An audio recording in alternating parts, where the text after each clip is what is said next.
Welcome back, everyone. We are here for round 5 in the Circuit Gilles Villeneuve, aka Montreal, aka Canada, for round 5 of this Myteam career mode. Good points finish last race. It was actually really good scenes here at Citroen HQ. There was a lot of good, happy, smiley faces. And going into this one, it's also looking good, considering I really like Canada also. And I'm looking forward to see what I can do on this track. I really like this track. It's such a good track for any car. Literally, you could have a really bad car and you can do really well. And we're out for our first qualifying run. You see our engine there, little orange icon. That's because our internal combustion engine is a bit dodgy. I think it's like 70%, so we're going to be changing it after this race. And we might have to take a grid penalty at some point later on in the season, maybe in a few rounds time, where this engine runs down really quickly, because obviously car's reliability isn't the greatest, and we are still waiting for an upgrade, a major chassis upgrade, which hasn't arrived, which will boost our performance, and that will arrive in for the Grand Prix after this next one. As you can see, we put it on provisional pole, and as we go out for our second run, we've been knocked down to 6th place. See Ricciardo behind us and Alonso in front, and I think Hamilton ends up with a grid penalty, as I see the track limits there. I'm gaining loads of time, but don't worry, it's just a fantasy, my team. It's not real, so don't whine about it. Just because your team is getting beaten by the marko team. But I'm not willing to sit around and let this team be a back marko team. I will carry it on my shoulders. But here we go, coming across the back straight. Beautiful last chicane. Such an underrated turn. I don't really like it that much though. But coming across the line, 5/10 gain. We set a 110.9, and that is enough pole position. And as we go for the third run, we stay in pole position with Verstappen and Russell behind us, and Leclerc creeping in on Russell there behind, just tucked up behind there. We're already up on our time. We've got a warning for corner count. I don't even know what for, but we're down on our time mega amounts anyway, so there's that. And later on in this run, we do end up gaining loads of time. I cut the corner there again, so stupid, but it's okay. Hairpin, nice and tucked in there. 1/10 gained, 1.5 tenths gained, and in that last chicane we gained 2 tenths, and that puts us on pole yet again. And we actually end up getting pole position in this qualifying, which is actually insane, by 2.5 tenths with the worst team, or the worst car on the grid. We have a high chance of turning this into a good result. But anyway, on to the intro. To the Ile Notre Dame once again for what promises to be another incredible Canadian Grand Prix at this fiercely competitive circuit, where pole position can often be decided by less than 1/10 of a second. With top speeds of around 210 miles per hour heading into the overtaking opportunity of turn 13, the 2.7 miles of the Circuit Gilles Villeneuve are some of the quickest on the Formula One calendar. There are 14 corners in total, with 60% of the lap taken at full throttle, and average speeds clock in at about 130 miles per hour. Before we begin, let's take a quick look at the grid lineup for today's race. Right, issue here, it is glitched. It doesn't go past Max Verstappen, but there was a few cars that had grid penalties, but not really interesting ones, and Hamilton has also got grid penalties, so he's at the back of the grid somewhere. And joining me again for the race today, Natalie Pinkham. So, let's briefly discuss Lewis Hamilton. As ever, the threat of unreliability is never far away, and indeed they'll be starting out of position today due to power unit component changes. It's going to be a difficult task to move forward from there. Everyone has to deal with penalties or reliability issues from time to time throughout their career. You just have to suck up the pain and get on with the job at hand. Today isn't about performing a miracle to put the car back where it should be. It's about effective damage limitation. I mean, also, I don't know why there was no sound, so that's also strange. Usually there's a little song playing and whatnot. But this is a strategy. It's a medium to hard, typical. You're going to underfuel the car a little bit. Not underfuel it, but just enough. Where I'm not a literal boat, but there we go. But yeah, onto the formation lap now as we go away from pole position. This is actually insane for the Citroen team. Like, this means we have a huge chance of getting such a great result. Like, huge chance. But now it's up to me to get that result for the team. And, Max Verstappen in the Red Bull, Leclerc in the Ferrari, that is scary hours, leading from them. And here I overshoot my box a little bit. It's okay. So I was trying to line up to the right a little bit, so get a better run into turn 1. But Verstappen and Leclerc both on the hards, so they're going to go into the mediums later on in the race, so that's going to be very interesting when it comes to them. But anyway, as we go to 3 red lights, 4 red lights, 5 red lights, as we go green and the lights out and away we go, hitting the Canadian Grand Prix. I am far ahead of Max Verstappen and the rest of the grid. There, as you can see, Pierre Gasly making moves already on the inside of George Russell, switching there, playing a little bit of domino between 4th and 5th place. But he's there, he's still there as he makes the move from P7 to P5. And as he overtakes Lando Norris and Fernando Alonso. As you see down the grid, Sergio Perez also making moves from starting all the way back here as well. I don't know what happened to him as we couldn't really see, but there we go. He makes the move on Alexander Albon. And there's moves here. George Russell and Max Verstappen having a little squabble there, a little fight. As you can see, Pierre Gasly now getting past Max Verstappen. Pierre Gasly on the mediums compared to Max Verstappen on the hard tyres. He's got the better compound, but the AlphaTauri car on this track has just overtaken a Red Bull on a straight, which I think is absolute. I'm pretty sure there's absolutely something going on in the AlphaTauri garage that wouldn't be allowed in other sports. But anyways, I don't know. Anyway, I'll just forget about it. But Pierre Gasly already having a cracking race from P7 all the way to P4. As you can see, Ocon and Albon now getting into each other. Albon has to see the position there as Ocon is ahead into the chicane, but Albon has already dropped to P10, and that's unfortunate. It's just, who was that side by side? I think that was Piastri and Latifi. As you can see, Sainz is boxing for a new wing.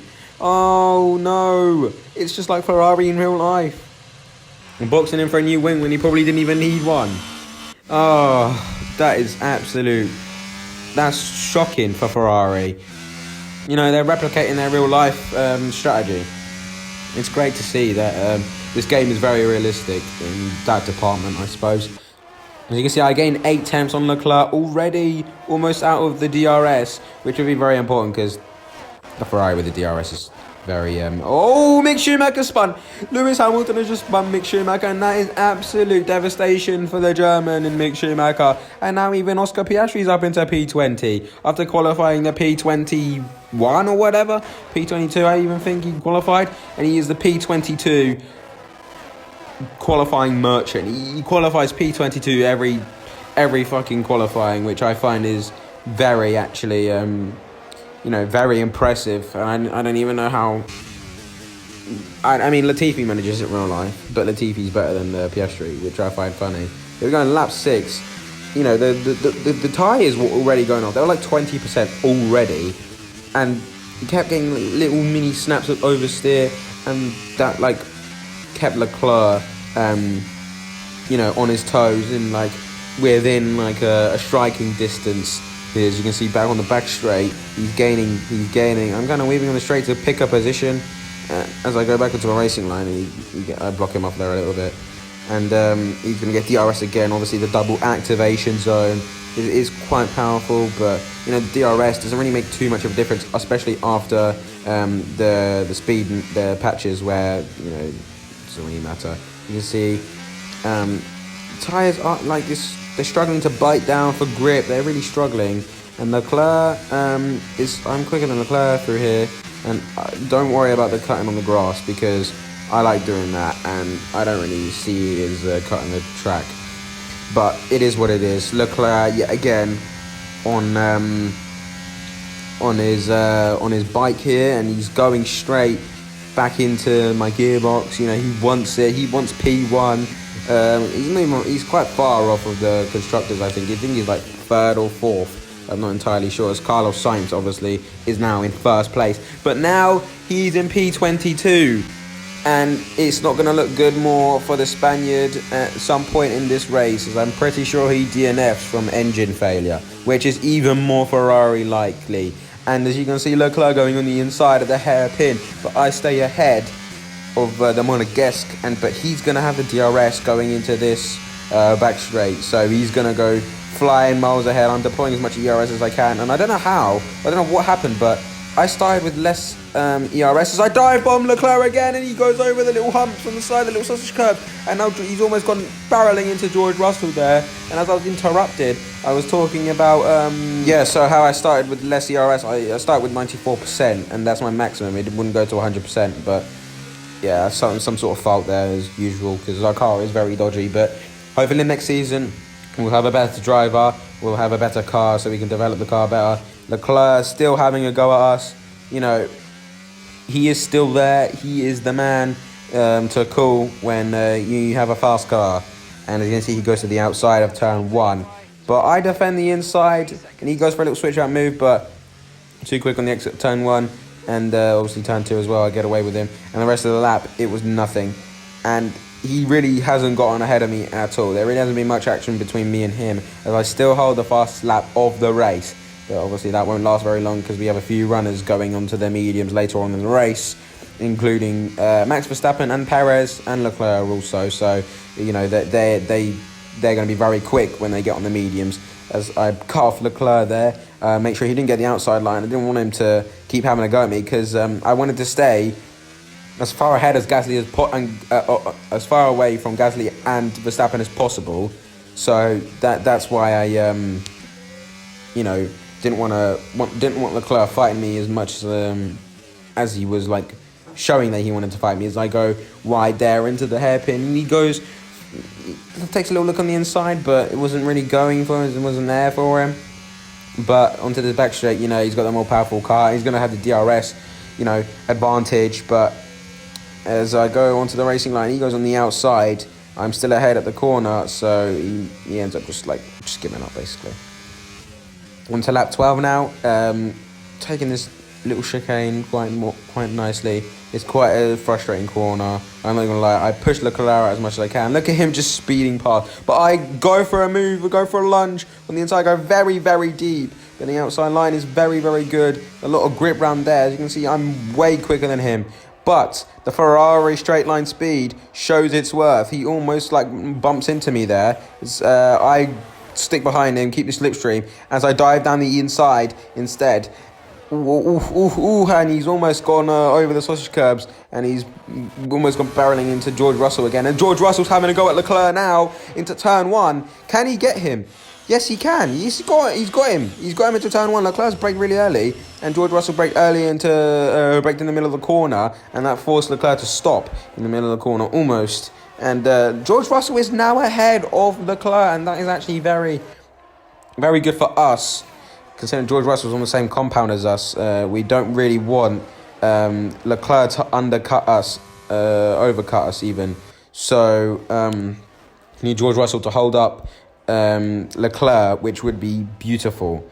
But currently he's the one attacking me, and he is going for it on the inside. I go on the grass.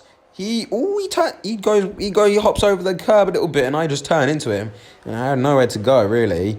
But I stay ahead, thankfully, and you know, I have another lap where I can defend from George, and I need to make it count, because every lap that I'm leading will really help me. But now George Russell, it has Leclerc, has Verstappen and Gasly are both caught up, and Gasly was overtaken by Max Verstappen in the end.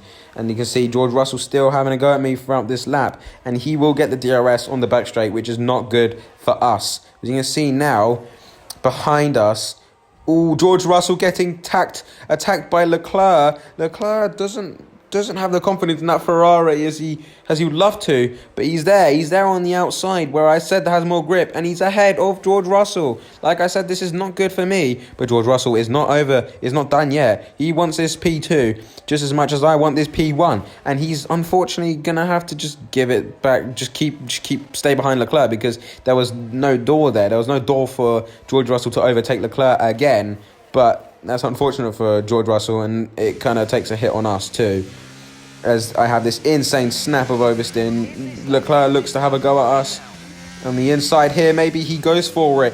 I have to give him as much room as I can. I try to stay within the track limits as much as I can there. See, the engine's already at 72%, and I was already worrying, was I gonna have a mechanical failure halfway through this race leading? Alright, that's the one thing I didn't want to do, and I'm pretty sure I pit this lap, or yeah, box this lap. As I tell my engineer that I'm going to box this lap. I cut across Leclerc. He goes on the inside, but I'm ahead in the corner. He just has to give it up. He has to give up the overtake. He can't go for it anymore as I close the door on him. But he's 7 temps now, and George Russell's going to have a go at him, hopefully, to take a little bit of the sting and a little bit of the pressure off my back. But we're pitting now. George Russell goes ahead, so I'm assuming Hamilton will probably pit this lap. So to avoid a double stack, they just kept George Russell out on the track as we get an optimal turn in there. And thankfully, no pit stop errors. As you can see, 2.4 seconds is decent time. Is it going to be enough for us to stay ahead of George Russell, who has not pitted yet? Obviously, we won't know. But yeah, we're going to go ahead, or we're going to jump Guan Yu Zhou and Tsunoda coming out of the pits. And that's good, because I didn't want to come out in traffic. As you can see, Perez is only 10 seconds ahead, so we have a load of clean air to work with. Now lap 16, sorry, everyone is pitting, and we're going to overtake everyone. As you can see, Guan Yu Zhou behind me and Tsunoda both going to the pits. And we're going to go overtake everyone here, and this is vital. Are we going to come out ahead of George Russell? Currently, we are ahead, but he has that long straight there, as we are ahead of George Russell, and this is really good, because if he overcut us, this would not have been good, but we managed to stay ahead and keep the track position on George Russell. And we are still currently in net P1. As you can see, George Russell going on the outside of the hairpin. He kind of bullies his way a little bit past as we make contact, brushing tyres, as he's going to have the run down on the back straight, so he's gonna have the DRS. He is going to go on the left. I try to push him as wide as I can, but look at him. I go again. I may go for a move on the inside there, but I didn't make the move. I pulled out of it, but he gave room anyway, and he's gone over the curb a little bit, and he's kind of given that up. But as you can see, I'm going to go for a move on the inside of George Russell, but he doesn't give me space. He gave me space in the corner before, but doesn't give me space there, and we spun from George Russell, and this is not good. As we can see a replay, he gives me room in this corner. Forces himself wide to give me room, as I was really getting my elbows out with the Max Verstappen move. But I was like, hang on a minute, I want my position back. So I go dive bomb him, thinking he's going to go give me room again, and he just shuts the door on me completely. And that is poor. That is not good racing awareness there by George Russell, as he just shuts the door on me entirely and just causes me to spin. And now I'm stuck behind Lando Norris, and he's giving me no room either. He doesn't look like he wants to give that position that position that he's holding at the moment. He doesn't look like he wants to give it away, and fair enough to him. But obviously this is a race, as Michael would say. It's motor racing and all whatnot. But this is just not good at all, because now I'm kind of in a DRS train with Alonso. And, oh no! DRS is unavailable. The rear wing is down, so you can stay out while we work on a fix. At the worst time possible, my DRS has gone out. How on earth am I going to catch Lando Norris now? I have to make the pace during the middle of the lap where there's no DRS, considering there's 3 DRS straights also. So you can see I go for a move with Lando, but he just shuts the door on me, just like George Russell did, and I had to cut the corner completely, kind of there, go over the curb, just hop over the curb there, to just avoid a collision, because Lando Norris he's looking very racy, but in the wrong way, as in like, he's not looking racy towards other people, but it's okay, it's a race, it's a motor race. as we're still chasing Lando Norris. Still DRS is gone. As we go back again on the inside, you know, just giving a little look, but he's just not close enough, and we can't stay near him. As you can see, DRS is still gone, and we're still chasing Lando Norris. Lap 28 now. As he locks up into this corner, and we're ahead. We are finally ahead. Lando Norris feels the pressure, and without DRS, we managed to make the move on Lando Norris. Very, very unethical, but we will take it. We will take it because that overtake is crucial if we want to get that P5 back, especially after, you know, George Russell did that. Because otherwise, I'd be ahead of George Russell right now. I'd be ahead of Max. I'd be in P1 still if George didn't spin me out. But there you go. I mean, that is just so unlucky. And now we have Fernando Alonso to chase. And he's only 1.4 seconds ahead. But, yeah, with no DRS, even if we caught within 1 second, it'd be impossible to catch him. So, we're turning the attention now to Sergio Perez. That is catching up to Lando Norris now. Now, Perez has a great run at Lando Norris into the second DRS zone on the main start-finish straight. But can he make a move into turn 1? He goes stuck behind the gearbox, and he decides to not make the move. He had a little look on the outside there on the right-hand side of Lando Norris, but he just decides Lando Norris would do the same thing that he did to me and just shut the door.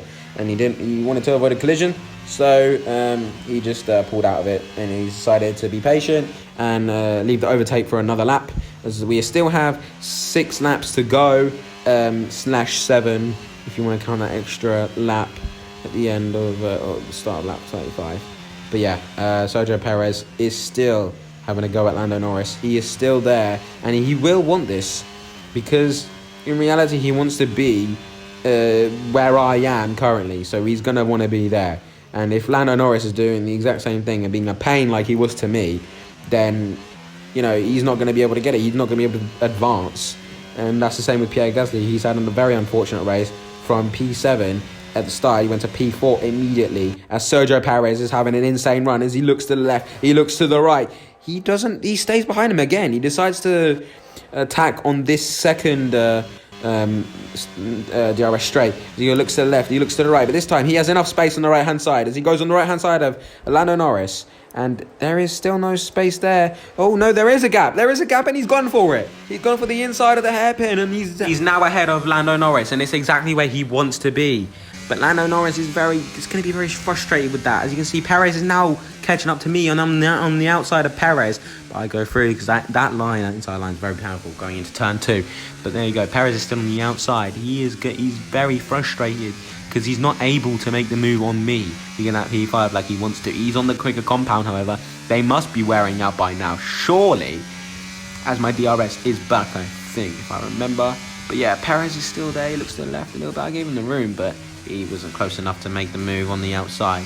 But he is still fighting it, and he will have the DRS on this straight. As you can see, I choose the inside defensive line there. He goes on the outside. I gave him just as much room as I gave Russell, and maybe that's why he was so annoyed and ended up taking me out because I did that. And anyway, Lando Norris, oh my god, oh, I thought he was about to make it 3 wide, and Lando Norris dives the inside. Oh my god, he just dived the inside of me, and I've hopped over the sausage curb, lost an end plate, and got underbody damage, and now I'm getting chased by Pierre Gasly. Look at that, Pierre Gasly just swallows me up, and I wish he really did that. I wouldn't mind that. Lando Norris is incredibly slow through that corner, and I've got loads of wing damage, and that is just so dumb. And Perez is now making a move on the... Oh my goodness! Who did not just do that? Why did Perez just make that stupid move?